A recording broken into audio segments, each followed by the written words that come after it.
ਸਤਿ ਸ਼੍ਰੀ ਅਕਾਲ ਜੀ। ਪੰਜਾਬੀ ਰੇਡੀਓ ਤੇ ਪੰਜਾਬੀ ਟੀਵੀ USA ਇਸ ਸਮੇਂ ਤੁਸੀਂ ਵੇਖ ਸੁਣ ਰਹੇ ਹੋ। ਪ੍ਰੋਗਰਾਮ ਲੈ ਕੇ ਹਾਜ਼ਰ ਹਾਂ beyond the headlines with Mandeep Punia. Program ਦੇ ਵਿੱਚ ਸਾਥ ਹੁੰਦਾ ਹੈ ਸੀਨੀਅਰ ਪੱਤਰਕਾਰ ਮਨਦੀਪ ਪੂਨੀਆ ਜੀ ਦਾ, ਤੇ ਦੇਸ਼ ਵਿਦੇਸ਼ ਦੇ ਨਾਲ ਜੁੜੀਆਂ ਹੋਈਆਂ ਬਹੁਤ ਸਾਰੀਆਂ ਅਹਿਮ ਖਬਰਾਂ ਹੁੰਦੀਆਂ ਨੇ ਜਿਨ੍ਹਾਂ ਤੇ ਪਾਈਦਾ ਹੈ ਚਾਨਣਾ। ਸੋ ਕਰਦੇ ਹਾਂ ਉਹਨਾਂ ਦਾ ਪ੍ਰੋਗਰਾਮ ਸਵਾਗਤ। ਬਹੁਤ ਬਹੁਤ ਸਵਾਗਤ ਹੈ ਪੂਨੀਆ ਜੀ।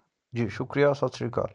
ਸਤਿ ਸ਼੍ਰੀ ਅਕਾਲ ਜੀ। ਸਭ ਤੋਂ ਪਹਿਲੀ ਖਬਰ ਤੇ ਆਪਾਂ ਜੇਕਰ ਚੱਲੀਏ ਤਾਂ ਖਬਰ ਇਨਵਾਇਰਮੈਂਟ ਦੇ ਹਾਲਾਤਾਂ ਦੇ ਨਾਲ ਜੁੜੀ ਹੋਈ ਹੈ। ਦੀਵਾਲੀ ਲੰਘੀ ਨੂੰ ਤਕਰੀਬਨ 13 ਦਿਨ ਹੋ ਗਏ ਨੇ, ਪਰ ਜੇਕਰ ਆਪਾਂ ਦਿੱਲੀ ਦੇ AQI ਲੈਵਲ ਤੇ ਨਿਗਾਹ ਮਾਰੀਏ ਤਾਂ ਐਂ ਜਾਪਦਾ ਜਿਵੇਂ ਅਸੀਂ ਰਾਤ ਹੀ ਦੀਵਾਲੀ ਮਨਾ ਕੇ ਹਟੇ ਹੋਈਏ। ਤੇ ਇਹ ਜਿਹੜੇ ਇਹ ਮਾਪਕ ਨੇ, ਇਹ ਜਿਹੜੇ ਸੂਚਕ ਨੇ, ਜਦੋਂ ਇਹ ਸਾਨੂੰ ਇਹੋ ਡਾਟਾ ਦੱਸਦੇ ਨੇ ਤਾਂ ਸਾਨੂੰ ਜਿੱਥੇ ਚਿੰਤਾ ਕਰਨੀ ਬਣਦੀ ਹੈ ਉੱਥੇ ਵੀ ਇਸ ਦਾ ਹੱਲ ਲੱਭਣਾ ਵੀ ਬਹੁਤ ਜ਼ਰੂਰੀ ਹੈ, ਕਿਉਂਕਿ ਇਕੱਲੀ ਚਿੰਤਾ ਕੀ ਕਰ ਲਊਗੀ। ਪਾਇਓ ਜਰਾ ਚਾਨਣਾ ਕੀ ਕੁਝ ਵਾਪਰ ਰਿਹਾ ਹੈ। ਇਸ ਤੇ ਸਿਆਸਤ ਤਾਂ ਖੂਬ ਹੋ ਰਹੀ ਹੈ, ਪਰ ਕੋਈ ਕੰਨ ਧਰ ਰਿਹਾ ਹੈ, ਕੋਈ ਇਨਵਾਇਰਮੈਂਟ ਨੂੰ ਮੁੱਦਾ ਮੰਨਦਾ ਵੀ ਹੈ। ਦੇਖੋ ਗੁਰਪ੍ਰੀਤ, ਆਪਾਂ ਜਿਹੜੀ ਪਹਿਲੀ ਖਬਰ ਹੈ ਸਾਰੇ ਓਵਰਆਲ ਅੱਡ-ਅੱਡ ਸੂਬਿਆਂ ਦੇ ਵਿੱਚ ਜਿਹੜੇ ਅੱਜ ਮੌਸਮ ਦੇ ਹਾਲਾਤ ਬਣੇ ਨੇ ਉਹ ਵੀ ਲਵਾਂਗੇ। ਜਿਵੇਂ ਅੱਜ ਪੰਜਾਬ 'ਚ ਵੀ ਮੀਂਹ ਪੈ ਰਿਹਾ ਹੈਗਾ, ਉੱਤਰਾਖੰਡ ਹਿਮਾਚਲ 'ਚ ਵੀ ਬਰਫ਼ਬਾਰੀ ਹੋ ਰਹੀ ਹੈ, ਉੱਚੇ ਇਲਾਕਿਆਂ 'ਚ ਥੱਲੜੇ ਇਲਾਕਿਆਂ 'ਚ ਮੀਂਹ ਪੈ ਰਿਹਾ ਹੈਗਾ। ਰਾਜਸਥਾਨ MP ਦੇ ਵਿੱਚ ਵੀ 2 ਦਿਨ ਮੀਂਹ ਦਾ ਅਲਰਟ ਦਿੱਤਾ ਗਿਆ ਹੈਗਾ। ਇਸ ਦੇ ਉਲਟ ਦਿੱਲੀ ਦੇ ਵਿੱਚ ਜਿਹੜਾ AQI ਹੈ ਉਹ ਲਗਾਤਾਰ ਗੰਭੀਰ ਬਣਿਆ ਹੋਇਆ। ਏਅਰ ਕੁਆਲਿਟੀ ਲਗਾਤਾਰ ਪ੍ਰਦੂਸ਼ਿਤ ਮਤਲਬ ਗੰਭੀਰ ਤੌਰ 'ਤੇ ਖਰਾਬ ਬਣੀ ਹੋਈ ਹੈ। ਨਾ ਵਿਜ਼ੀਬਿਲਿਟੀ ਉੱਥੇ ਪਿਛਲੇ 13 ਦਿਨਾਂ ਤੋਂ ਉੱਥੇ ਬਹੁਤ ਜ਼ਿਆਦਾ ਆਪਾਂ ਨੂੰ ਜਿਹੜੇ ਐਨਵਾਇਰਨਮੈਂਟ ਦੀ ਸਮੱਸਿਆ ਦੇਖਣ ਨੂੰ ਮਿਲ ਰਹੀ ਹੈ। ਦੇਖੋ, ਐਕਸਟ੍ਰੀਮ ਵੈਦਰ ਕੰਡੀਸ਼ਨਸ ਲਗਾਤਾਰ ਇੰਡੀਆ ਦੇ ਅੱਡ-ਅੱਡ ਸੂਬਿਆਂ 'ਚ ਦੇਖਣ ਨੂੰ ਮਿਲ ਰਹੀਆਂ ਨੇ। ਹੁਣ ਇਹ ਜਿਹੜਾ ਮੌਸਮ ਹੈ ਇਹਦੇ 'ਚ ਆਪਾਂ ਕਹਿ ਲਈਏ ਕਿ ਇਸ ਟਾਈਮ ਮੀਂਹ ਦਾ ਉਸ ਹਿਸਾਬ ਨਾਲ ਨਾ ਉੱਧਰ ਕੋਈ ਤੁਕ ਬਣਦਾ ਹੈਗਾ। ਰਾਜਸਥਾਨ, ਮੱਧ ਪ੍ਰਦੇਸ਼, ਅੱਜ ਪੰਜਾਬ 'ਚ ਵੀ ਮੀਂਹ ਪੈ ਰਿਹਾ ਹੈਗਾ। ਹਾਲਾਂਕਿ ਹਲਕੀ ਬੂੰਦਾਬਾਂਦੀ ਕਹਿ ਕੇ ਇਹਨੂੰ ਵੈਦਰ ਫੋਰਕਾਸਟ ਜਿਹੜਾ ਕਿਹਾ ਗਿਆ ਹੈ ਇਹ ਹੀ ਕਿਹਾ ਗਿਆ ਹੈਗਾ। ਅਤੇ ਦੇਖਦੇ ਹਾਂ ਕਿ ਮਤਲਬ ਉਮੀਦ ਹੈ ਕਿ ਹਲਕੀ ਬੂੰਦਾਬਾਂਦੀ ਹੀ ਰਵੇ। ਇਹ ਜਿਹੜਾ ਵੈਦਰ ਫੋਰਕਾਸਟ ਸੱਚ ਜਾਵੇ, ਇਹ ਤੋਂ ਵੱਧ ਮੀਂਹ ਨਾ ਪਵੇ, ਨਾ ਤਾਂ ਨੁਕਸਾਨ ਹੋਣ ਦੀ ਸੰਭਾਵਨਾ ਹੈ। ਮੀਂਹ ਪੈਣਾ ਚਾਹੀਦਾ ਦਿੱਲੀ ਦੇ ਵਿੱਚ, ਪਰ ਦਿੱਲੀ ਦੇ ਵਿੱਚ ਕੋਈ ਮੀਂਹ ਪੈ ਨਹੀਂ ਰਿਹਾ। ਅਤੇ ਉੱਥੇ ਲਗਾਤਾਰ ਜਿਹੜੀ ਹਵਾ ਹੈ ਉਹ ਉੱਥੋਂ ਦੇ ਲੋਕਾਂ ਵਾਸਤੇ, ਉੱਥੋਂ ਦੇ ਲੋਕਾਂ ਦੇ ਸਵਾਸਥ ਵਾਸਤੇ ਬਹੁਤ ਖਰਾਬ ਬਣੀ ਹੋਈ ਹੈ। ਦੇਖੋ, ਕਲਾਈਮੇਟ ਚੇਂਜ ਬਾਰੇ ਜਿਹੜੀ ਇੱਕ ਗੱਲ ਹੈ ਉਹ ਇੰਡੀਆ ਦੀ ਪੋਲੀਟਿਕਸ, ਇੰਡੀਆ ਦੀ ਸਿਆਸਤ 'ਚ ਹਜੇ ਨਹੀਂ ਹੋਣ ਲੱਗੀ ਹੈਗੀ। ਉਸ ਹਿਸਾਬ ਨਾਲ ਯੂਰਪ ਦੇ ਵਿੱਚ ਬਹੁਤ ਸਾਰੀ ਗ੍ਰੀਨ ਪਾਰਟੀਆਂ ਦਾ ਜਿਹੜਾ ਜਾਂ ਫਿਰ ਗ੍ਰੀਨ ਮੈਨੀਫੈਸਟੋ ਦਾ ਐਲਾਨਨਾਮਾ ਆਪਾਂ ਕਈ ਯੂਰੋਪੀਅਨ ਮੁਲਕਾਂ 'ਚ ਦੇਖ ਚੁੱਕੇ ਹਾਂ, ਪਰ ਇੱਧਰ ਇੰਡੀਆ 'ਚ ਹਜੇ ਇਸ ਨੂੰ ਲੈ ਕੇ ਉਸ ਹਿਸਾਬ ਦੇ ਇਸ਼ੂਜ਼ ਨਹੀਂ ਕ੍ਰੀਏਟ ਹੋ ਰਹੇ। ਹਾਲਾਂਕਿ BJP ਨੇ ਆਮ ਆਦਮੀ ਪਾਰਟੀ ਦੇ ਉਲਟ ਦਿੱਲੀ 'ਚ ਬਣਾ ਲਿਆ ਸੀ ਮਾਹੌਲ, ਪਰ ਆਮ ਆਦਮੀ ਪਾਰਟੀ ਉੱਥੇ BJP ਦੇ ਉਲਟ ਸਵਾਲ ਨਹੀਂ ਚੁੱਕ ਪਾ ਰਹੀ। ਅਤੇ ਦੇਖਦੇ ਹਾਂ ਕਿ ਹੁਣ ਪੰਜਾਬ 'ਚ ਵੀ ਅੱਜ ਤੋਂ ਜਿਹੜੀ ਮੌਸਮ ਬਦਲਣ ਦੇ ਅਸਾਰ ਦੇਖਣ ਨੂੰ ਮਿਲਣਗੇ। ਪਹਿਲਾਂ 2 ਦਿਨਾਂ 'ਚ ਤਾਂ ਹਲਕਾ ਮੀਂਹ ਪਊਗਾ, ਬਾਅਦ 'ਚ ਫਿਰ ਕਣੀਆਂ ਪੈਣ ਤੋਂ ਬਾਅਦ ਦੱਸਿਆ ਜਾ ਰਿਹਾ ਹੈਗਾ ਕਿ ਤੀਜੇ ਦਿਨ ਤੋਂ ਹੀ ਕੋਹਰੇ ਦੀ ਗੱਲ ਆ ਰਹੀ ਹੈ, ਜਿਹਦੇ ਕਰਕੇ ਕੋਹਰਾ ਜਦੋਂ ਪਊਗਾ ਤਾਂ ਫਿਰ ਮਤਲਬ ਜਿਹੜੀ ਵਿਜ਼ੀਬਿਲਿਟੀ ਪੰਜਾਬ 'ਚ ਵੀ ਘੱਟ ਰਹੂਗੀ। ਅਤੇ ਪੰਜਾਬ 'ਚ ਹਾਲਾਂਕਿ ਕਈ ਸ਼ਹਿਰ ਇੱਦਾਂ ਦੇ ਵੀ ਮੰਨੇ ਜਾ ਰਹੇ ਨੇ ਜਿੱਥੇ ਵੈਸਟਰਨ ਡਿਸਟਰਬੈਂਸ ਕਰਕੇ ਮੀਂਹ ਜਿਹੜਾ ਹੈ ਉਹ ਵੱਧ ਵੀ ਪੈ ਸਕਦਾ, ਜਿਵੇਂ ਹੁਸ਼ਿਆਰਪੁਰ, ਪਠਾਨਕੋਟ, ਗੁਰਦਾਸਪੁਰ। ਇਹ 3 ਇੱਦਾਂ ਦੇ ਜਿਹੜੇ ਜ਼ਿਲ੍ਹੇ ਹੈਗੇ ਆ ਜਿੱਥੇ ਮੀਂਹ ਵੱਧ ਵੀ ਪੈ ਸਕਦਾ ਵਾ, ਕਿਉਂਕਿ ਵੈਸਟਰਨ ਡਿਸਟਰਬੈਂਸ ਕਰਕੇ ਹੈ। ਚੰਡੀਗੜ੍ਹ ਦੇ ਆਲੇ ਦੁਆਲੇ ਹਾਲਾਂਕਿ ਜਿਹੜਾ ਮੌਸਮ ਉਹ ਸਾਫ਼ ਰਹੂਗਾ। ਜੀ, ਜੇਕਰ ਆਪਾਂ ਇਸ ਤੋਂ ਅਗਲੀ ਗੱਲ ਕਰੀਏ ਤਾਂ ਉਧਰ SIR ਦੇ ਖਿਲਾਫ ਕੋਲਕਾਤਾ ਦੇ ਵਿੱਚ ਮਮਤਾ ਬੈਨਰਜੀ ਦਾ ਮਾਰਚ ਹੋਇਆ। ਹਾਂਜੀ, ਪੱਛਮ ਬੰਗਾਲ 'ਚ, ਕਿਉਂਕਿ ਆਪਾਂ ਨੂੰ ਪਤਾ ਕਿ ਚੋਣ ਆਉਣ ਜਾ ਰਹੇ ਨੇ ਜੀ ਅਗਲੇ ਸਾਲ, ਅਤੇ ਉਹਦੇ 'ਚ ਇਹਨਾਂ ਨੇ SIR ਸ਼ੁਰੂ ਕਰ ਦਿੱਤਾ ਹੈ। ਉਹਨਾਂ ਨੇ ਤਕਰੀਬਨ 4 ਕਿਲੋਮੀਟਰ ਲੰਬਾ ਇਹ ਪੈਦਲ ਮਾਰਚ ਕੱਢਿਆ ਹੈ ਅਤੇ ਇਸ ਦੇ ਖਿਲਾਫ ਉਹ ਉਤਰੇ ਨੇ। ਉਹਨਾਂ ਨੇ ਇਹ ਕਿਹਾ ਕਿ ਹਰ ਜਿਹੜਾ ਬੰਗਲਾ ਬੋਲਣ ਵਾਲਾ ਬੰਦਾ ਹੈ ਉਹ ਬੰਗਲਾਦੇਸ਼ੀ ਨਹੀਂ ਹੈ। ਜਿਵੇਂ ਉਹਨਾਂ ਨੇ ਕਿਹਾ ਕਿ ਹਰ ਉਰਦੂ ਬੋਲਣ ਵਾਲਾ ਬੰਦਾ ਵੀ ਪਾਕਿਸਤਾਨੀ ਨਹੀਂ ਹੁੰਦਾ, ਅਤੇ ਇਸ ਹਿਸਾਬ ਨਾਲ ਹਰ ਬਾਂਗਲਾ ਬੋਲਣ ਵਾਲਾ ਬੰਗਲਾਦੇਸ਼ੀ ਨਹੀਂ ਹੋ ਸਕਦਾ। ਉਹਨਾਂ ਨੇ ਇਹ ਕਿਹਾ ਕਿ ਸਾਡੇ ਜਿਹੜੇ ਮਾਈਨੋਰਿਟੀ ਦੇ ਲੋਕ ਨੇ ਉਹਨਾਂ ਦੀਆਂ ਵੋਟਾਂ ਕੱਟਣ ਵਾਸਤੇ ਇੱਥੇ SIR ਕੀਤਾ ਜਾ ਰਿਹਾ ਹੈਗਾ। ਇਹ ਆਰੋਪ ਉਹਨਾਂ ਨੇ ਲਾਏ। ਅੱਜ ਇਸ ਦੇ ਮਾਰਚ 'ਚ ਅਸੀਂ ਦੇਖ ਰਹੇ ਸੀਗੇ ਕਿ ਇੱਕ ਕਤਾਰ ਇੱਦਾਂ ਦੇ ਬੰਦਿਆਂ ਦੀ ਬਣਾਈ ਹੋਈ ਸੀ ਜਿਹਦੇ 'ਚ ਸਾਰੇ ਜਿਹੜੇ ਧਰਮਾਂ ਦੇ ਲੋਕ ਸੀਗੇ ਉਹ ਰਿਪਰੈਜ਼ੈਂਟੇਟਿਵ ਸ਼ਾਮਲ ਸਨ। ਇੱਕ ਫਕੀਰ ਦਾ ਸੰਤ, ਹਿੰਦੂ ਸੰਤ ਦਾ ਹੱਥ ਫੜਿਆ ਹੋਇਆ ਸੀ, ਇੱਕ ਮੁਸਲਮਾਨ ਮੌਲਵੀ ਨੇ ਉਹਦਾ ਹੱਥ ਫੜਿਆ ਹੋਇਆ ਸੀ, ਬੌਧ ਭਿਕਸ਼ੂ ਨੇ ਉਹਦਾ ਹੱਥ ਫੜਿਆ ਹੋਇਆ ਸੀ, ਇੱਕ ਸਿੱਖ ਸਰਦਾਰ ਨੇ ਉਹਨਾਂ ਦਾ ਹੱਥ ਫੜਿਆ ਹੋਇਆ ਸੀ, ਇੱਕ ਜੈਨੀ ਨੇ, ਤੇ ਉਹਨਾਂ ਦਾ ਹੱਥ ਫੜਿਆ ਹੋਇਆ ਸੀ ਇੱਕ ਪਾਰਸੀ ਨੇ। ਤਾਂ ਇੱਕ ਪੂਰੀ ਚੇਨ ਉਹ ਵੀ ਲੈ ਕੇ ਚੱਲ ਰਹੇ ਸੀਗੇ, ਸਭ ਤੋਂ ਅੱਗੇ ਉਹ ਚੱਲ ਰਹੇ ਸੀ, ਉਸ ਤੋਂ ਬਾਅਦ ਮਮਤਾ ਬੈਨਰਜੀ ਹੋਰੀ ਚੱਲ ਰਹੇ ਸੀਗੇ। ਯਾਨੀ ਕਿ ਜਿਹੜਾ ਮਾਰਚ ਕੱਢਿਆ ਗਿਆ ਉਹਦੇ 'ਚ ਜਿਹੜੀ ਪਹਿਲੀ ਕਤਾਰ ਸੀਗੀ ਉਹ ਇਹ ਗੱਲ ਰੱਖਣ ਦੀ, ਜਾਂ ਕਹਿ ਲਓ ਕਿ ਇਹ ਮੈਸੇਜ ਦੇਣ ਦੀ ਕੋਸ਼ਿਸ਼ ਕਰ ਰਹੀ ਸੀਗੀ ਕਿ ਇਹ ਜਿਹੜਾ ਪੱਛਮ ਬੰਗਾਲ ਹੈ, ਇਹਦੇ 'ਚ ਸਾਰੇ ਧਰਮਾਂ ਦੇ ਲੋਕ ਨੇ, ਤੇ ਸਾਰੇ ਧਰਮਾਂ ਦੇ ਲੋਕ ਇਕੱਠੇ ਮਿਲ ਕੇ ਰਹਿੰਦੇ ਨੇ। ਪਰ ਲਗਾਤਾਰ ਉੱਥੇ ਜਿਹੜਾ ਆਪਾਂ ਨੂੰ ਪਤਾ ਹੈ ਕਿ ਬੀਜੇਪੀ ਦੀ ਪੋਲਿਟਿਕਸ ਰਹੀ ਹੈ, ਉਹ ਮੁਸਲਮਾਨਾਂ ਨੂੰ ਟਾਰਗੇਟ ਕਰਨ ਦੀ ਰਹੀ ਹੈ। ਪੱਛਮ ਬੰਗਾਲ 'ਚ ਜਿਹੜੇ ਮੁਸਲਮਾਨ ਨੇ ਉਹਨਾਂ ਨੂੰ ਬੀਜੇਪੀ ਲਗਾਤਾਰ ਬੰਗਲਾਦੇਸ਼ੀ ਕਰਾਰ ਦਿੰਦੀ ਰਹੀ ਹੈ। ਤਾਂ ਦੇਖਦੇ ਹਾਂ ਕਿ ਮਮਤਾ ਬੈਨਰਜੀ ਦੀ ਜਿਹੜੀ ਇਹ ਯਾਤਰਾ ਹੈਗੀ ਆ, ਇਹ ਕੀ ਅਸਰ ਪਾਉਂਦੀ ਹੈਗੀ ਆ, ਕੀ ਇਹਦੇ ਰੰਗ ਢੰਗ ਦੇਖਣ ਨੂੰ ਮਿਲਦੇ ਨੇ। ਪਰ ਇੱਕ ਗੱਲ ਸਾਫ਼ ਹੈ, ਮਮਤਾ ਬੈਨਰਜੀ ਜਿਹੜੀ ਸਿੰਬੋਲਿਜ਼ਮ ਦੀ ਪੋਲਿਟਿਕਸ ਹੈ ਬੀਜੇਪੀ ਦੀ, ਐਂਟੀ ਮੁਸਲਮਾਨ, ਉਹਨੂੰ ਬ੍ਰੇਕ ਕਰਨ 'ਚ ਉੱਥੇ ਤਾਂ ਕਾਮਯਾਬ ਰਹਿੰਦੀ ਹੈ। ਲਗਾਤਾਰ ਆਪਾਂ ਦੇਖ ਰਹੇ ਹਾਂ ਕਿ ਕਿੰਨੇ ਸਾਲਾਂ ਤੋਂ ਬੀਜੇਪੀ ਨੂੰ ਬਹੁਤ ਮਾੜਾ ਬੀਜੇਪੀ ਦਾ ਹਾਲ ਆਪਾਂ ਨੂੰ ਪੱਛਮ ਬੰਗਾਲ 'ਚ ਦੇਖਣ ਨੂੰ ਮਿਲਦਾ ਹੈਗਾ। ਬਾਕੀ ਅਗਲੇ ਸਾਲ ਜਿਹੜੇ ਚੋਣ ਹੋਣ ਜਾ ਰਹੇ ਨੇ ਉਹਨਾਂ 'ਚ ਸਾਰਾ ਕੁਝ ਨਿਕਲ ਕੇ ਆ ਜਾਊਗਾ ਕਿ ਬੀਜੇਪੀ ਕਿੱਥੇ ਖੜ ਪਾਊਗੀ ਮਮਤਾ ਬੈਨਰਜੀ ਹੋਰਾਂ ਦੇ ਅੱਗੇ। ਜੀ, ਸੋ ਜੇਕਰ ਆਪਾਂ ਇਸ ਤੋਂ ਅਗਲੀ ਗੱਲ ਕਰੀਏ ਤਾਂ ਉਧਰ ਤਾਜ ਮਹਿਲ ਦੇ ਵਿੱਚ ਸ਼ਿਵ ਤਾਂਡਵ ਮੰਤਰ ਪੜਨ ਦੀ ਵੀਡੀਓ ਇੱਕ ਵਾਇਰਲ ਹੋ ਰਹੀ ਹੈ। ਹਾਂਜੀ, ਇੱਕ ਛੋਟੀ ਜਿਹੀ ਬੱਚੀ ਹੈ, ਕੱਚੀ ਉਮਰ ਦੀ ਲੱਗ ਰਿਹਾ, ਸ਼ਾਇਦ 20 ਸਾਲ 22 ਸਾਲ ਦੀ ਕੁੜੀ ਹੋਊਗੀ।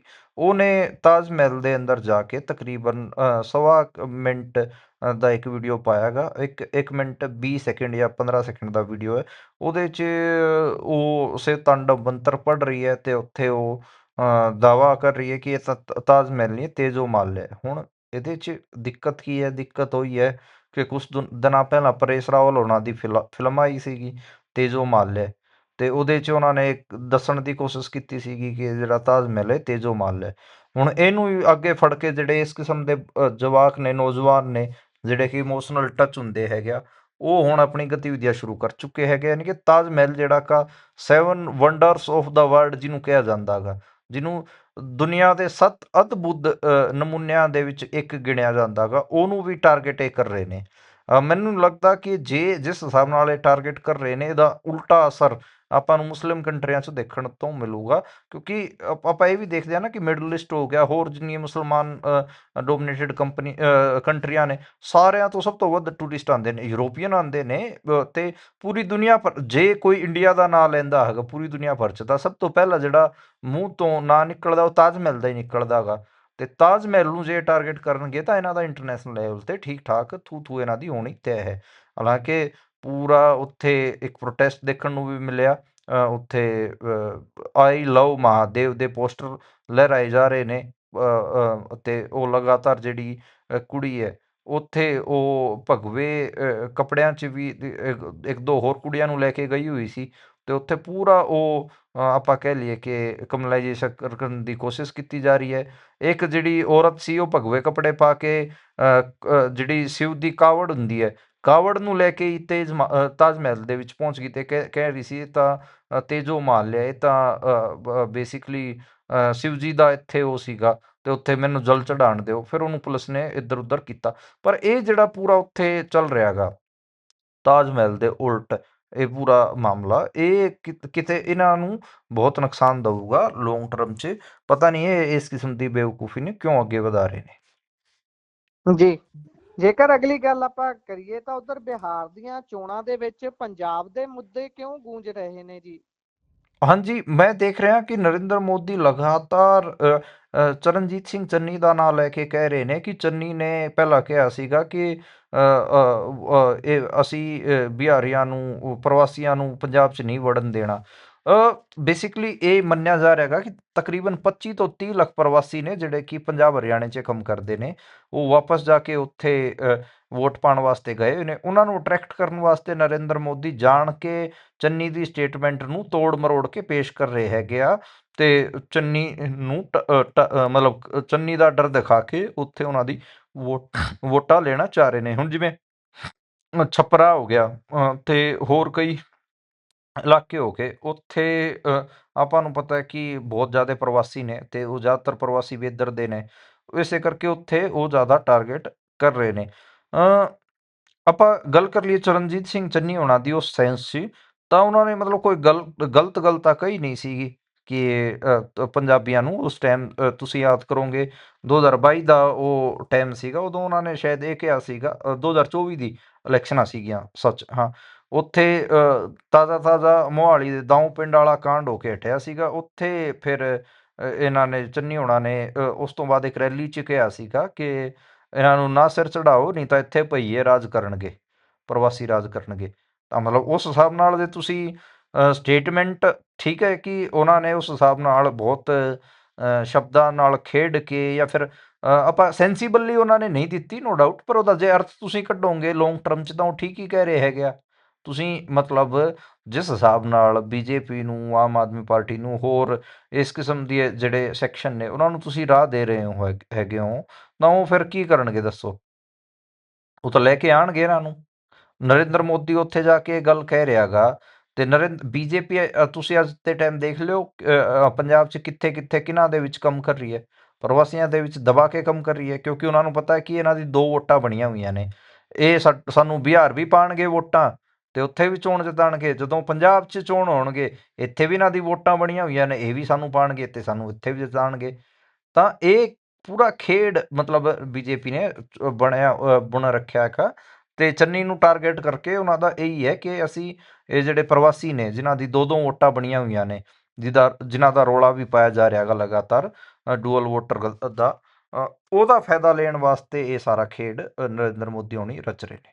ਉੱਦਾਂ ਮਤਲਬ ਪਹਿਲਾ ਚਰਨ ਜਿਹੜਾ ਹੈਗਾ ਉਹ 6 ਤਰੀਕ ਨੂੰ ਵੋਟਾਂ ਪੈਣਗੀਆਂ, 4 ਤਰੀਕ ਹੋ ਗਈਆਂ ਹੈਗੀਆਂ, ਤੇ ਅੱਜ ਚੋਣ ਜਿਹੜਾ ਪ੍ਰਚਾਰ ਹੈ ਉਹ 128 ਸੀਟਾਂ ਤੇ ਬੰਦ ਹੋ ਗਿਆ ਹੈਗਾ, ਤੇ 121 ਸੀਟਾਂ ਤੇ ਚੋਣ ਪ੍ਰਚਾਰ ਬੰਦ ਹੋ ਚੁੱਕੇ ਆ। ਉੱਧਰ ਜਿਹੜੇ ਕੇਂਦਰੀ ਮੰਤਰੀ ਨੇ ਦਲਨ ਸਿੰਘ, ਉਹਨਾਂ ਦੇ FIR ਵੀ ਦਰਜ ਕੀਤੀ ਗਈ ਹੈਗੀ ਆ, ਕਿਉਂਕਿ ਉਹ ਕਹਿ ਰਹੇ ਸੀ ਵੋਟਿੰਗ ਵਾਲੇ ਦਿਨ ਕੁਝ ਆਗੂਆਂ ਨੂੰ ਘਰਾਂ ਤੋਂ ਨਾ ਨਿਕਲਣ ਦੇਣਾ। ਅਪੋਜੀਸ਼ਨ ਪਾਰਟੀਆਂ ਦੇ ਆਗੂਆਂ ਦੀ ਗੱਲ ਕਰ ਰਹੇ ਸੀਗੇ, ਇਸ ਕਰਕੇ ਉਹਨਾਂ ਤੇ FIR ਵੀ ਦਰਜ ਕਰ ਲਈ ਗਈ ਜੀ। ਉਧਰ ਹਰਿਆਣਾ ਦੇ IPS ਪੂਰਨ ਕੁਮਾਰ ਦੇ ਗਨਮੈਨ ਦੀ ਜੇਲ੍ਹ ਬਦਲੀ ਗਈ ਹੈ ਜੀ, ਇਹ ਕਿਉਂ? ਹਾਂ, ਪੂਰਨ ਕੁਮਾਰ ਦਾ ਜਦੋਂ ਤੋਂ ਸੁਸਾਈਡ ਹੋਇਆ ਹੈਗਾ, ਉਦੋਂ ਤੋਂ ਆਪਾਂ ਦੇਖ ਰਹੇ ਹਾਂ ਕਿ ਉਹਨਾਂ ਦੇ ਜਿਵੇਂ ਗਨਮੈਨ ਨੂੰ ਵੀ ਫਸਾਇਆ ਗਿਆ ਸੀ, ਸੁਸ਼ੀਲ ਕੁਮਾਰ ਨੂੰ, ਤੇ ਰੋਹਤਕ ਜੇਲ੍ਹ 'ਚ ਉਹਨਾਂ ਨੂੰ ਵੀ ਮਾਰੇ ਜਾਣ ਦਾ ਇੱਕ ਖਤਰਾ ਆਪਾਂ ਨੂੰ ਦੇਖਣ ਨੂੰ ਮਿਲ ਰਿਹਾ ਸੀਗਾ। ਜਿਹੜੇ IPS ਪੂਰਨ ਕੁਮਾਰ ਦੇ ਪਤਨੀ ਨੇ ਅਵਨੀਤ ਕੌਰ ਹੋਣੀ, ਉਹਨਾਂ ਨੇ ਇਹ ਦਾਅਵਾ ਕੀਤਾ ਸੀਗਾ ਕਿ ਰੋਹਤਕ ਜੇਲ੍ਹ 'ਚ ਉਹਨਾਂ ਨੂੰ ਮਾਰ ਦਿੱਤਾ ਜਾ ਸਕਦਾ, ਇਸ ਕਰਕੇ ਉਹਨਾਂ ਨੂੰ ਅੰਬਾਲਾ ਜੇਲ੍ਹ ਸ਼ਿਫਟ ਕੀਤਾ ਗਿਆ ਹੈਗਾ। ਇਹਦੇ 'ਚ ਤੁਸੀਂ ਯਾਦ ਕਰੋ ਕਿ ਇੱਕ SI ਨੇ ਵੀ ਆਪਣੇ ਆਪ ਨੂੰ ਸੁਸਾਈਡ ਕਰ ਲਿਆ ਸੀ। ਉਹਦੇ 'ਚ ਲੋਕ ਅੱਜ ਵੀ ਇਹ ਕਹਿ ਰਹੇ ਨੇ ਕਿ ਉਹ ਸੁਸਾਈਡ ਨਹੀਂ ਸੀ, ਸ਼ਾਇਦ ਉਹਨਾਂ ਨੂੰ ਮਾਰਿਆ ਵੀ ਗਿਆ ਹੋਊਗਾ, ਤੇ 2 ਥਿਊਰੀਆਂ ਉਹਨਾਂ ਦੇ ਸੁਸਾਈਡ ਬਾਰੇ ਹੁਣ ਵੀ ਚੱਲ ਰਹੀਆਂ ਨੇ। ਤੇ ਇਸੇ ਕਰਕੇ ਕਦੇ ਇਹ ਪੂਰਨ ਕੁਮਾਰ ਦਾ ਜਿਹੜਾ ਗਨਮੈਨ ਹੈ ਸੁਸ਼ੀਲ ਕੁਮਾਰ, ਇਹ ਵੀ ਨਾ ਮਾਰਿਆ ਜਾਵੇ, ਇਹਦੀ ਜੇਲ੍ਹ ਸ਼ਿਫਟ ਕੀਤੀ ਗਈ ਹੈਗੀ ਆ। ਹਾਲਾਂਕਿ ਉਹਨਾਂ ਨੇ ਗੱਲ ਤਾਂ ਕਹੀ ਸੀ ਕਿ ਚੰਡੀਗੜ੍ਹ ਸ਼ਿਫਟ ਕਰੋ, ਪਰ ਉਹਨਾਂ ਨੂੰ ਅੰਬਾਲਾ ਸ਼ਿਫਟ ਕੀਤਾ ਗਿਆ ਹੈਗਾ। ਹੁਣ ਇਹ ਦੇਖਣਾ ਹੋਊਗਾ ਕਿ ਜਿਹੜੀ ਇਹ ਜੇਲ੍ਹ ਹੈ ਆਪਣੀ ਅੰਬਾਲੇ ਵਾਲੀ, ਉਹ ਕਿੰਨੀ ਕੁ ਸੇਫ ਹੈ, ਇਹ ਤਾਂ ਆਉਣ ਵਾਲੇ ਦਿਨਾਂ 'ਚ ਆਪਾਂ ਨੂੰ ਪਤਾ ਲੱਗੂਗਾ। ਜੀ। ਸੋ ਜੇਕਰ ਆਪਾਂ ਇਸ ਤੋਂ ਅੱਗੇ ਵਧਦੇ ਹਾਂ, ਉੱਧਰ JNU ਦੇ ਵਿੱਚ ਸਟੂਡੈਂਟ ਇਲੈਕਸ਼ਨ ਹੈ ਜੀ। ਹਾਂਜੀ, JNU ਦੇ ਵਿੱਚ ਅੱਜ ਸਟੂਡੈਂਟ ਬਾਡੀ ਦੇ ਇਲੈਕਸ਼ਨ ਹੋਏ ਨੇ, ਜਵਾਹਰ ਲਾਲ ਨਹਿਰੂ ਯੂਨੀਵਰਸਿਟੀ ਉਸ ਹਿਸਾਬ ਨਾਲ ਭਾਰਤ ਦੀ ਮੰਨੀ ਪ੍ਰਵੰਨੀ ਵੱਡੀ ਯੂਨੀਵਰਸਿਟੀ ਮੰਨੀ ਜਾਂਦੀ ਹੈ, ਤੇ ਨੰਬਰ 1 ਵੀ ਮੰਨੀ ਜਾਂਦੀ ਹੈ ਉਸ ਸੈਂਸ 'ਚ ਪਬਲਿਕ ਯੂਨੀਵਰਸਿਟੀਆਂ 'ਚ। ਤੇ ਉਹਦੇ 'ਚ ਅੱਜ ਵੋਟਿੰਗ ਹੋਈ ਹੈ ਜੀ, ਤੇ ਤਕਰੀਬਨ 9000 ਬੱਚਿਆਂ ਨੇ ਵੋਟਾਂ ਪਾਈਆਂ ਹੈਗੀਆਂ। JNU ਦੀ ਸਟੂਡੈਂਟ ਇਲੈਕਸ਼ਨ ਆਪਾਂ ਕਹਿ ਸਕਦੇ ਹਾਂ ਕਿ ਪੂਰੇ ਨੇਸ਼ਨ ਵਾਈਡ ਸਭ ਤੋਂ ਸੈਲੀਬ੍ਰੇਟਿਡ ਜਾਂ ਸਭ ਤੋਂ ਵੱਡੀ ਲੈਵਲ 'ਤੇ ਲੜੇ ਜਾਣ ਵਾਲੀ ਹੈਗੀ ਆ। ਉੱਥੇ ਵਿਕਾਸ ਪਟੇਲ ABVP ਤੋਂ, ਤੇ ਅਦਿਤੀ ਮਿਸ਼ਰਾ ਲੈਫਟ ਦੇ ਪੈਨਲ ਤੋਂ ਚੋਣ ਲੜ ਰਹੀ ਹੈ। ਦੇਖਦੇ ਹਾਂ ਕਿ ਕੀ ਉਹਦਾ ਰਿਜ਼ਲਟ ਨਿਕਲ ਕੇ ਆਉਂਦਾ ਹੈਗਾ। ਉੱਦਾਂ ਕਾਫੀ ਟਫ ਚੋਣ ਜਿਹੜੀ ਹੈਗੀ ਆ ਉਹ ਹੋਈ ਹੈ। ਲੋਕ ਕਹਿ ਰਹੇ ਨੇ ਕਿ ਇਸ ਵਾਰ ਲੈਫਟ ਦਾ ਮਤਲਬ ਉੱਥੇ ਲਗਾਤਾਰ ਲੈਫਟ ਹੀ ਜਿੱਤਦਾ ਹੈਗਾ, ABVP ਜਿੱਤ ਨਹੀਂ ਪਾਈ ਹੈ। ਪਰ ਦੇਖਦੇ ਹਾਂ, ਇਸ ਵਾਰ ਕਹਿ ਰਹੇ ਨੇ ਕਿ ABVP ਨੇ ਖਾਸਾ ਜ਼ੋਰ ਲਾਇਆ। ਦੇਖਦੇ ਹਾਂ ਕਿ ਬਣਦਾ ਕੀ ਹੈ। ਪੰਜਾਬ ਯੂਨੀਵਰਸਿਟੀ 'ਚ ਤਾਂ ABVP ਜਿੱਤ ਗਈ ਸੀਗੀ, ਕਦੇ JNU 'ਚ ਵੀ ਨਾ ਜਿੱਤ ਜਾਵੇ, ਲੈਫਟ ਦਾ ਕਿਲਾ ਵੀ ਨਾ ਢਾਹ ਲਵੇ, ਉਹ ਤਾਂ ਆਉਣ ਵਾਲੇ ਦਿਨਾਂ 'ਚ ਆਪਾਂ ਨੂੰ ਪਤਾ ਲੱਗੂਗਾ। 6 ਤਰੀਕ ਨੂੰ ਰਿਜ਼ਲਟ ਆਉਣੇ ਨੇ 2 ਦਿਨਾਂ ਬਾਅਦ, ਤੇ 6 ਤਰੀਕ ਨੂੰ ਜ਼ਰੂਰ ਮੈਂ ਦੱਸਾਂਗਾ ਕਿ ਉਸ ਚੋਣ 'ਚ ਕੀ ਹੋਇਆ, ਕੀ ਚੀਜ਼ਾਂ ਚੱਲੀਆਂ। ਸੋ ਜੇਕਰ ਆਪਾਂ ਇਸ ਤੋਂ ਅਗਲੀ ਗੱਲ ਕਰੀਏ ਤਾਂ ਇਹ ਕੌਣ ਆਖ ਰਿਹਾ ਹੈ ਕਿ ਕਿਸਾਨਾਂ ਨੂੰ ਜ਼ਿਆਦਾ ਬਿਜਲੀ ਦਿੱਤੀ ਤਾਂ ਸਾਰਿਆਂ ਦੀ ਸੈਲਰੀ ਕੱਟੀ ਜਾਊਗੀ? ਹਾਂ, ਇਹ ਮੱਧ ਪ੍ਰਦੇਸ਼ 'ਚ ਇੱਕ ਹੁਕਮਨਾਮਾ ਜਾਰੀ ਹੋਇਆ ਹੈਗਾ। ਉਹਦੇ 'ਚ ਇਹ ਕਿਹਾ ਗਿਆ ਹੈਗਾ ਕਿ ਜੇ ਕਿਸਾਨਾਂ ਨੂੰ ਬਿਜਲੀ ਵੱਧ ਦਿੱਤੀ ਤਾਂ ਅਧਿਕਾਰੀਆਂ ਦੀ ਸੈਲਰੀ ਕੱਟ ਲਿਆਂਗੇ। ਸਰਕਾਰ ਇਹ ਆਖ ਰਹੀ ਹੈ। ਹਾਲਾਂਕਿ ਉੱਥੇ ਬੇਮੌਸਮੀ ਮੀਂਹ ਦਾ ਜਿਹੜਾ ਖਦਸ਼ਾ ਹੈ, ਉਹ ਮਤਲਬ ਜਿਹੜਾ ਮੀਂਹ ਪਿਆ ਗਾ ਉਹਦਾ ਜਿਹੜਾ ਨੁਕਸਾਨ ਹੈ ਉਹ ਵੀ ਝੇਲ ਰਹੇ ਨੇ ਕਿਸਾਨ, ਤੇ ਉਹਦੇ ਕਰਕੇ ਪਰੇਸ਼ਾਨੀ ਵੀ ਹੋ ਰਹੀ ਹੈ। ਤਾਂ ਇਹ ਹੈ ਕਿ ਇੱਕ ਮਤਲਬ ਬਿਜਲੀ ਵਿਭਾਗ ਨੇ ਇੱਕ ਆਦੇਸ਼ ਹੀ ਉੱਥੇ ਜਾਰੀ ਕਰ ਦਿੱਤਾ ਹੈ ਕਿ ਇੱਕ ਦਿਨ 'ਚ 10 ਘੰਟੇ ਤੋਂ ਵੱਧ ਬਿਜਲੀ ਨਹੀਂ ਦੇਣੀ ਹੈ। ਜੇ ਦੇਤੀ ਕਿਸਾਨਾਂ ਨੂੰ ਤਾਂ ਫਿਰ ਸੈਲਰੀ ਕੱਟੀ ਜਾਊਗੀ। ਹੁਣ ਤੁਸੀਂ ਹਿਸਾਬ ਲਾਓ, ਸ਼ਹਿਰਾਂ 'ਚ 24 ਘੰਟੇ ਬਿਜਲੀ, ਕਿਸਾਨਾਂ ਨੂੰ 10 ਘੰਟੇ ਤੋਂ ਵੱਧ ਜੇ ਬਿਜਲੀ ਦੇਤੀ ਤਾਂ ਫਿਰ ਤੁਹਾਡੀ ਸੈਲਰੀ ਕੱਟੀ ਜਾਊਗੀ। ਕਦੇ ਇੰਡਸਟਰੀ ਦੀ ਕੱਟੀ ਗਈ ਹੈ ਇਸ ਕਿਸਮ ਦੀ? ਮਤਲਬ ਇੰਡਸਟਰੀ ਨੂੰ ਤੁਸੀਂ 24 ਘੰਟੇ ਬਿਜਲੀ ਦੇ ਰਹੇ ਹੋ, ਕਿਸਾਨਾਂ ਨੂੰ ਸਿਰਫ 10 ਘੰਟੇ ਦੇਵੋਗੇ, ਤੇ ਉੱਤੋਂ ਫਿਰ ਧਮਕੀ ਵੀ। ਜਦ ਕਿ ਆਪਾਂ ਨੂੰ ਪਤਾ ਕਿ ਇੰਡਸਟਰੀ ਵਾਲੇ ਤਾਂ ਪੂਰੇ ਖਾਂਦੇ ਪੀਂਦੇ ਹੁੰਦੇ ਆ, ਉਹ ਤਾਂ BMW ਚੱਲਣ ਵਾਲੇ, ਤੇ ਉਹਨਾਂ ਦਾ ਤਾਂ ਆਪਾਂ ਨੂੰ ਪਤਾ ਕਿ ਉਹਨਾਂ ਦੀ ਤਾਂ ਰਾਖੀ ਵੀ ਪੁਲਿਸ ਕਰਦੀ ਹੈਗੀ ਆ। ਕਿਸਾਨ ਵਿਚਾਰੇ ਤੁਹਾਨੂੰ ਪਤਾ ਹੀ ਹੈ, ਆਪ ਤਾਂ ਉਹ ਆਪਣੇ ਪਿੰਡ ਦਾ ਠੀਕਰੀ ਪਹਿਰਾ ਤੱਕ ਵੀ ਉਹ ਆਪਣੇ ਆਪ ਲਾਉਂਦੇ ਨੇ। ਆਪਾਂ ਨੂੰ ਇਹ ਵੀ ਪਤਾ ਹੈ ਕਿ ਕਿੰਨਾ ਬੁਰਾ ਹਾਲ ਹੁਣ ਸਿਆਲਾਂ 'ਚ ਦੇਖਣ ਨੂੰ ਮਿਲੂਗਾ, ਕਿੰਨਾ ਕੋਹਰਾ ਪੈਂਦਾ ਹੈਗਾ, ਉਹਦੇ 'ਚ ਉਹ ਖੇਤੀ ਕਿਸਾਨੀ ਕਰਦੇ ਨੇ। ਉੱਥੇ ਵੀ ਤੁਸੀਂ ਕਹਿ ਰਹੇ ਹੋ ਕਿ ਸਿਰਫ ਇਹਨਾਂ ਨੂੰ 10 ਘੰਟੇ ਹੀ ਬਿਜਲੀ ਦਿਓ। ਇਹ ਇਹਨਾਂ ਸਰਕਾਰ ਦਾ ਜਿਹੜਾ ਰਵੱਈਆ ਕਿਸਾਨਾਂ ਪ੍ਰਤੀ ਉਹ ਦੇਖਣ ਨੂੰ ਮਿਲ ਰਿਹਾ ਹੈਗਾ। ਮੱਧ ਪ੍ਰਦੇਸ਼ ਮੈਂ ਕਈ ਵਾਰ ਦੱਸ ਚੁੱਕਿਆ ਕਿ ਬਹੁਤ ਜ਼ਿਆਦਾ ਐਂਟੀ ਕਿਸਾਨ ਜਿਹੜਾ ਸੂਬਾ ਹੈ, ਉਹ ਉੱਤੇ ਉਹਨੇ ਆਪਣੀ ਜਿਹੜਾ ਰੂਪ ਹੈ ਉਹ ਵੀ ਦਿਖਾ ਦਿੱਤਾ ਹੈ। ਜੀ, ਉਧਰ ਪੰਜਾਬ ਦੇ ਸੀਐਮ ਦੇ ਬੂਟਾਂ ਦੇ ਉੱਪਰ ਪੁਲਿਸ ਕਰਮੀਆਂ ਦੀ ਡਿਊਟੀ ਲਾਈ ਗਈ। ਇਹੋ ਜਿਹਾ ਇੱਕ ਰੋਸਟਰ ਵਾਇਰਲ ਹੋ ਰਿਹਾ ਸੀ। ਉਸ ਤੋਂ ਬਾਅਦ ਜਿਸ ਜਗ੍ਹਾ ਤੇ ਪ੍ਰੋਗਰਾਮ ਸੀ, ਜਿਸ ਜਗ੍ਹਾ ਦਾ ਇਹ ਰੋਸਟਰ ਵਾਇਰਲ ਹੋ ਰਿਹਾ ਸੀ, ਉਹ ਹੈ ਮੁਕਤਸਰ ਦੀ ਧਰਤੀ। ਤੇ ਮੁਕਤਸਰ ਦੇ ਐਸਐਸਪੀ ਨੇ ਫਿਰ ਇਸ ਤੇ ਸਫਾਈ ਦੇਣ ਦੀ ਵੀ ਕੋਸ਼ਿਸ਼ ਕੀਤੀ, ਪਰ ਜਦੋਂ ਤੱਕ ਸਫਾਈ ਆਉਂਦੀ, ਵਾਇਰਲ ਹੋਣ ਤੋਂ ਬਾਅਦ ਇਸ ਤੇ ਵਿਵਾਦ ਵੀ ਖੜਾ ਹੋ ਗਿਆ, ਸਿਆਸਤ ਵੀ ਪੱਕ ਗਈ ਸੀ।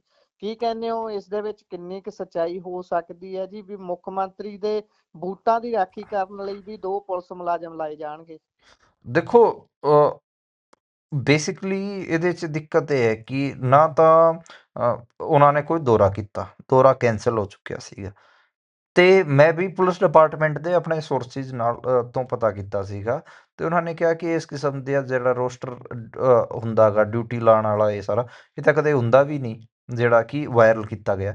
ਇਹ ਬੇਸਿਕਲੀ ਆਮ ਆਦਮੀ ਪਾਰਟੀ ਤੋਂ ਹੀ ਰਾਜ ਸਭਾ ਸਾਂਸਦ ਸਵਾਤੀ ਮਾਲੀਵਾਲ ਨੇ ਇਸ ਤੇ ਟਵੀਟ ਕੀਤਾ ਸੀਗਾ। ਹੁਣ ਸਵਾਤੀ ਮਾਲੀਵਾਲ ਬੇਸਿਕਲੀ ਅੱਜ ਕੱਲ੍ਹ ਬੀਜੇਪੀ ਵਾਸਤੇ ਬੈਟਿੰਗ ਕਰ ਰਹੇ ਨੇ। ਇਹ ਉਹੀ ਨੇ ਜਿਨ੍ਹਾਂ ਤੇ ਥੱਪੜ ਮਾਰਨ ਦੀ ਜਿਹੜੀ ਖਬਰ ਸੀਗੀ ਦਿੱਲੀ ਦੇ ਵਿੱਚ, ਅਰਵਿੰਦ ਕੇਜਰੀਵਾਲ ਦੇ ਪੀਏ ਤੇ ਇਹਨਾਂ ਨੇ ਵਿਭਵ ਕੁਮਾਰ ਤੇ ਆਰੋਪ ਲਾਇਆ ਸੀਗਾ ਕਿ ਉਹਨਾਂ ਨੇ ਥੱਪੜ ਮਾਰਿਆ। ਵਿਭਵ ਕੁਮਾਰ 3-4 ਮਹੀਨੇ ਫਿਰ ਜੇਲ੍ਹ ਵੀ ਕੱਟ ਕੇ ਆਏ ਸੀਗੇ। ਤੇ ਇਹ ਗੱਲ ਹੈ। ਹਾਲਾਂਕਿ ਮੁਕਤਸਰ ਸਾਹਿਬ ਦੇ ਜਿਹੜੇ ਐਸਐਸਪੀ ਨੇ ਅਖਿਲ ਚੌਧਰੀ, ਉਹਨਾਂ ਨੇ ਇਸ ਤੇ ਵੀਡੀਓ ਵੀ ਜਾਰੀ ਕਰ ਦਿੱਤਾ ਕਿ ਅਸੀਂ ਇਸ ਕਿਸਮ ਦਾ ਕੋਈ ਰੋਸਟਰ ਨਹੀਂ ਜਾਰੀ ਕੀਤਾ, ਨਾ ਇਸ ਕਿਸਮ ਦਾ ਕੀਤਾ ਜਾਂਦਾ ਹੈ। ਕਿ ਤੇ ਜਿਹੜਾ ਭਗਵੰਤ ਮਾਨ ਦਾ ਆਫੀਸ਼ੀਅਲ ਦੌਰਾ ਸੀਗਾ, ਉਹ ਸੀਵੇਜ ਪਲਾਂਟ ਦਾ ਉਦਘਾਟਨ ਅਤੇ ਫਾਊਂਡਿੰਗ ਸਟੋਨ ਦਾ ਸੀਗਾ। ਉਹ ਸਿਰਫ ਇਕਲੌਤਾ ਇਵੈਂਟ ਸੀਗਾ, ਤਾਂ ਹੋਰ ਤਾਂ ਕੋਈ ਇਵੈਂਟ ਵੀ ਨਹੀਂ ਸੀ।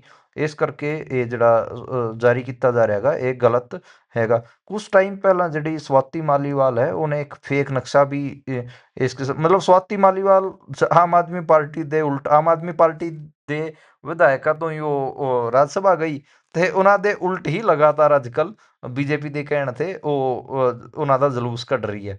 ਖੈਰ, ਜਲੂਸ ਤਾਂ ਅਗਲੇ ਆਪ ਵੀ ਕਢਾ ਰਹੇ ਨੇ। ਉਹ ਇਸ ਕਿਸਮ ਦੇ ਉਹਨਾਂ ਨੇ ਰਾਜ ਸਭਾ 'ਚ ਨਮੂਨੇ ਭੇਜ ਰੱਖੇ ਨੇ। ਪੰਜਾਬ ਤੋਂ ਹੀ ਤੁਸੀਂ ਲਾ ਲਓ, ਸਾਰੇ ਜਿਹੜੇ ਬਿਜ਼ਨਸਮੈਨ ਨੇ ਉਹ ਭੇਜ ਰੱਖੇ ਨੇ। ਉਹ ਨਾ ਤਾਂ ਪਾਰਟੀ ਵਾਸਤੇ ਕੋਈ ਸਟੈਂਡ ਲੈਂਦੇ ਨੇ। ਮੈਂ ਤੁਹਾਨੂੰ ਇੱਕ ਵਾਰ ਸ਼ਾਇਦ LPU ਵਾਲੇ ਮਿੱਤਲ ਦੀ ਕਹਾਣੀ ਵੀ ਦੱਸੀ ਹੋਈ ਹੈ, ਤਾਂ ਹਾਂ, ਉਹ ਵੀ ਕੋਈ ਸਟੈਂਡ ਨਹੀਂ ਲੈਂਦਾ। ਨਾ ਹਰਭਜਨ ਜਿਹੜਾ ਕ੍ਰਿਕੇਟਰ ਹੈ, ਜਾਂ ਹੋਰ ਜਿਹੜੇ ਵੀ ਨੇ, ਜਿਹੜਾ ਇਹਨਾਂ ਨੇ ਮਤਲਬ ਕੋਈ ਇਹਨਾਂ ਨੇ ਸੋਲਿਡ ਬੰਦੇ ਥੋੜ੍ਹੀ ਨਾ ਰਾਜ ਸਭਾ 'ਚ ਭੇਜੇ ਨੇ। ਸਾਰਿਆਂ ਇਸ ਕਿਸਮ ਦੇ ਨਮੂਨੇ ਹੀ ਭੇਜ ਰੱਖੇ ਨੇ। ਫਿਰ ਇਹ ਨਮੂਨੇ ਤਾਂ ਫਿਰ ਤੁਹਾਡੀ ਮਤਲਬ ਆਪਾਂ ਜੇ ਮੈਂ ਹਰਿਆਣਵੀ 'ਚ ਕਹਿਣਾ ਹੋਵੇ, ਤੁਹਾਡੀ ਗੋਭੀ ਤਾਂ ਫਿਰ ਖੋਦਣ ਗਈ ਨਮੂਨਿਆਂ ਨੂੰ ਤੁਸੀਂ ਭੇਜੋਗੇ ਤਾਂ। ਜੀ ਜੀ। ਉਧਰ ਜੇਕਰ ਆਪਾਂ ਪੰਜਾਬ ਕਾਂਗਰਸ ਦੇ ਪ੍ਰਧਾਨ ਰਾਜਾ ਵੜਿੰਗ ਹੋਣਾ ਦੀ ਗੱਲ ਕਰੀਏ, ਉਹ ਵੀ ਕਈ ਵਾਰ ਆਪਣੀ ਕਮਿਊਨੀਕੇਸ਼ਨ ਦੀ ਸਕਿੱਲ ਦੇ ਵਿੱਚ ਜਿਹੜੀਆਂ ਗੜਬੜੀਆਂ ਨੇ ਉਹਦੇ ਕਰਕੇ ਕਸੂਤੇ ਫਸ ਜਾਂਦੇ ਨੇ। ਉਹਨਾਂ ਦੇ ਵੱਲੋਂ ਇੱਕ ਟਿੱਪਣੀ ਕੀਤੀ ਗਈ, ਜਿਸ ਤੋਂ ਬਾਅਦ SC ਕਮਿਸ਼ਨ ਨੇ ਉਸ ਦਾ ਸੰਗਿਆਨ ਆਪ ਹੀ ਲੈ ਲਿਆ ਤੇ DC SSP ਤੋਂ ਰਿਪੋਰਟ ਮੰਗੀ। ਇਹ ਮਾਮਲਾ ਬਹੁਤ ਵੱਡਾ ਹੋ ਗਿਆ ਜੀ, ਉਹਨਾਂ ਦੀ ਕੀਤੀ ਗਈ ਇੱਕ ਟਿੱਪਣੀ ਤੋਂ ਲੈ ਕੇ। ਦੇਖੋ, ਉਹਨਾਂ ਨੂੰ ਬੋਲਣ ਦੀ ਅਕਲ ਨਹੀਂ ਹੈ। ਇਹ ਬਿਲਕੁਲ ਸਹੀ ਗੱਲ ਹੈ। ਉਹ ਫੁਕਰੇ ਨੇ, ਬਹੁਤ ਜ਼ਿਆਦਾ ਵੱਡੇ ਫੁਕਰਾ ਹੈਗਾ ਇਹ ਰਾਜਾ ਵੜਿੰਗ, ਇਹ ਵੀ ਗੱਲ ਸਹੀ ਹੈ। ਉਹਨਾਂ ਨੂੰ ਕੋਈ ਪੋਲੀਟੀਕਲ ਸਮਝ ਨਹੀਂ ਹੈ, ਇਹ ਵੀ ਗੱਲ ਸਹੀ ਹੈ। ਉਹਨਾਂ ਨੇ ਜਿਹੜੀ ਟਿੱਪਣੀ ਕੀਤੀ ਬੂਟਾ ਸਿੰਘ ਹੋਣਾ ਤੇ, ਬੂਟਾ ਸਿੰਘ ਦੇ ਜਿਸ ਹਿਸਾਬ ਨਾਲ ਉਹਨਾਂ ਨੇ ਇਹ ਦਾਅਵਾ ਕੀਤਾ ਕਿ ਕਾਂਗਰਸ ਨੇ ਆਹ ਕਰਤਾ ਤੇ ਉਹਨਾਂ ਦੇ ਰੰਗ ਦਾ ਜ਼ਿਕਰ ਕਰਕੇ ਕਾਲਾ ਜਮਾ ਕਾਲਾ, ਇਹ ਕਹਿਣ ਦੀ ਕੀ ਲੋੜ ਸੀ? ਮਤਲਬ ਮੈਨੂੰ ਦੱਸੋ। ਮਤਲਬ ਤੁਸੀਂ ਇਹ ਦਲਿਤ ਬਸਤੀ 'ਚ ਜਾ ਕੇ ਇਹ ਕਹਿ ਰਹੇ ਹੋ ਕਿ ਤੁਹਾਡੇ ਬੰਦਿਆਂ ਨੂੰ ਤਾਂ ਕੋਈ ਪੁੱਛਦਾ ਹੀ ਨਹੀਂ ਸੀ, ਅਸੀਂ ਉਹਨੂੰ ਲਾਟ ਸਾਹਿਬ ਬਣਾਤਾ ਤੇ ਉਹ ਤਾਂ ਜਮਾ ਕਾਲਾ ਸੀਗਾ। ਇਹ ਇਸ ਕਿਸਮ ਦਾ ਉਹ ਸੀਗਾ ਮੁਹਾਵਰਾ, ਵਿਆਕਰਣ ਜੇ ਤੁਸੀਂ ਚੈੱਕ ਕਰੋਗੇ ਤਾਂ ਇਹਦੇ ਤੇ ਕੀ ਉਹਦੇ ਤੇ ਛਿੱਤਰ ਨਹੀਂ ਪੈਣੇ ਚਾਹੀਦੇ? ਮਤਲਬ ਕੀ ਉਹ ਯਾਰ, ਮੈਂ ਤਾਂ ਇਸ ਨੂੰ ਜਮਾ ਬੇਅਕਲ ਬੰਦਿਆਂ ਦੀ ਲਿਸਟ 'ਚ ਗਿਣਦਾ ਹੈਗਾ, ਜਮਾ ਬੇਅਕਲ ਬੰਦਿਆਂ ਦੀ ਲਿਸਟ 'ਚ। ਇਸ ਕਰਕੇ ਇਹ ਉਹੀ ਹੈ, ਉਹ ਜਿਹੜਾ ਕਮਲਨਾਥ ਦੀ ਸਟੇਜ ਤੇ ਵੀ ਜਾ ਕੇ ਰੋ ਰਿਹਾ ਸੀ ਮੱਧ ਪ੍ਰਦੇਸ਼ 'ਚ, ਉੱਥੇ ਕਲੀਨ ਚਿੱਟ ਦੇ ਰਿਹਾ ਸੀ ਕਮਲਨਾਥ ਨੂੰ। ਇਹ ਉਹੀ ਹੈ ਜਿਹੜਾ ਇੰਦਰਾ ਗਾਂਧੀ ਦੀ ਟੀ ਸ਼ਰਟ ਪਾ ਕੇ ਇਹ ਤਾਂ ਮੇਰੀ ਮਾਂ ਹੈ। ਇਹ ਮਤਲਬ ਇਹ ਬੇਸਿਕਲੀ ਬਹੁਤ ਵੱਡਾ ਨਮੂਨਾ ਹੈ।